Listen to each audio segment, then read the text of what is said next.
Midnight Sun, Chapter 1. First sight. This was the time of day when I wished I were able to sleep. High school. Or was purgatory the right word? If there was any way to atone for my sins, this ought to count toward the tally in some measure. The tedium was not something I grew used to. Every day seemed more impossibly monotonous than the last. I suppose this was my form of sleep, if sleep were defined as the intern state between active periods. I stared at the cracks running through the plaster in the far corner of the cafeteria, imagining patterns into them that were not there. It was one way to tune out the voices that babbled like a gush of a river inside my head. Several hundred of these voices I ignored out of boredom. When it came to the human mind, I'd heard it all before, and then some. Today, all thoughts were consumed with the trivial drama of a new addition to the small student body here. It took so little to work them all up. I'd seen the new face repeated in thought after thought from every angle. Just an ordinary human girl.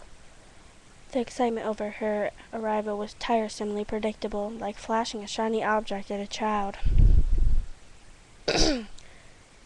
Half the sheep-like males were already imagining themselves in love with her, just because she was something new to look at. I tried harder to tune them out. Only 4 voices did I block out of courtesy rather than distaste. My family, my 2 brothers and 2 sisters, who were so used to the lack of privacy in my presence that they rarely gave it a thought. I gave them what privacy I could. I tried not to listen, if I could help it. Try as I may, still, I knew. Rosalie was thinking, as usual, about herself. She'd caught sight of her profile in the reflection of someone's glass, and she was mulling over her own perfection.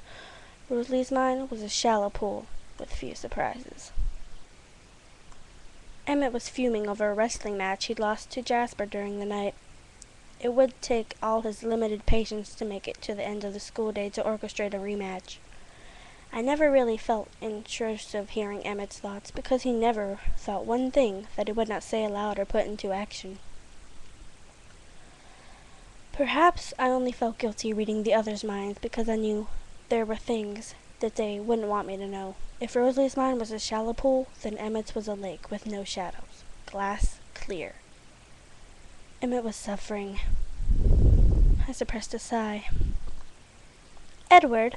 Alice called my name in her head, and had my attention at once. It was just the same as having my name called out loud. I was glad my given name had fallen out of style lately. It had been annoying. Any time anyone thought of any Edward, my head would automatically turn. My head didn't turn now. Alice and I were good at these private conversations. It was rare that anyone caught us. I kept my eyes on the lines in the plaster. "How was he holding up?" she asked me. I frowned. Just a small change in the set of my mouth. Nothing that would tip the others off. I could easily be frowning out of boredom.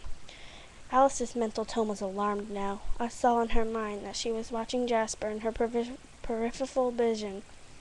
"Is there any danger?" She searched ahead into the immediate future, skimming through visions of monotony for the source behind my frown. I turned my head slightly to the left, as if looking at the bricks of the wall. I sighed, and then to the right, back to the cracks in the ceiling. Only Alice knew I was shaking my head. She relaxed. "Let me know if it gets too bad." I only moved my eyes up to the ceiling and back down. "Thanks for doing this." I was glad I couldn't answer her aloud. What would I say? My pleasure? It was hardly that. I didn't enjoy listening to Jasper's struggles. It was really necessary to experiment like this. Would the safer path be just to admit that he might never be able to handle this thirst the way the rest of us could, and not push his limits? Why flirt with disaster? It had been 2 weeks since our last hunting trip. This was not an immensely difficult time span for the rest of us, a little uncomfortable occasionally if a human walked too close, if the wind blew the wrong way.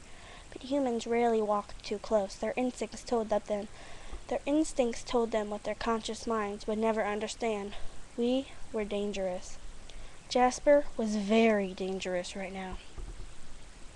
At that moment, a small girl paused at the end of the closest table to ours, stopping to talk to a friend. She tossed her short, sandy hair, running her fingers through it. The heaters blew a scent in our direction. I was used to the way the scent made me feel. The dry ache in my throat, the hollow yearn in my stomach, the automatic tightening of my muscles, the excess flow of venom in my mouth. This was all quite normal, usually to ignore. It was harder just now, with the feeling stronger, doubled, as I monitored Jasper's reaction, twin thirst, rather than just mine.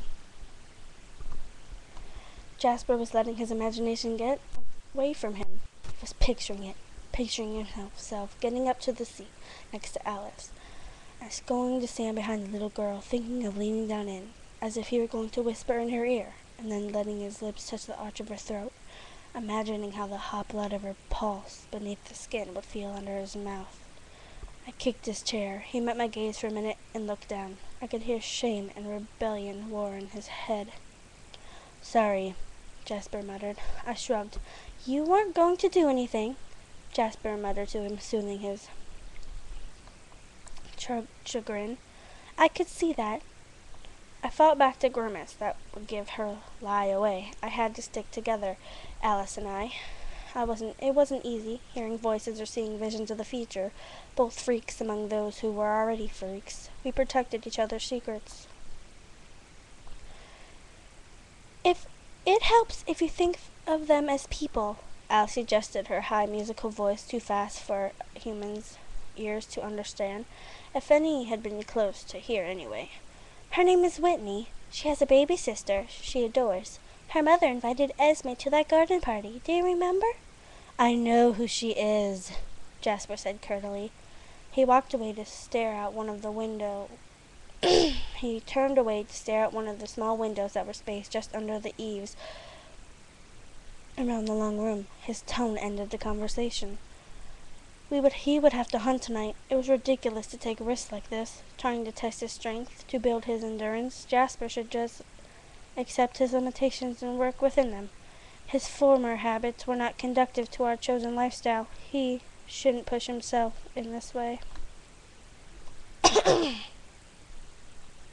Alice sighed slightly and stood, taking a tray of food, her prop, as it were, with her, and leaving him alone. She knew that she had done enough of her, and she knew when he had enough of her encouragement. Though Rosalie and Emmett were more flagrant about their relationship, Alice and Jasper, who knew each other's every mood as well as their own, as if they could read minds too, only just each other's.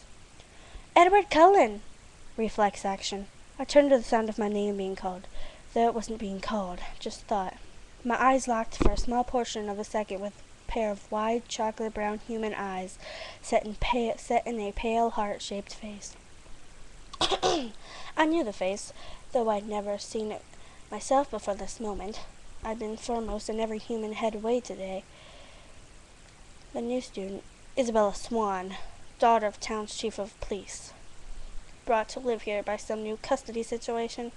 Bella, she'd corrected everyone who used her full name. I looked away. It took me a second to realize that she had not been the one to think of my name.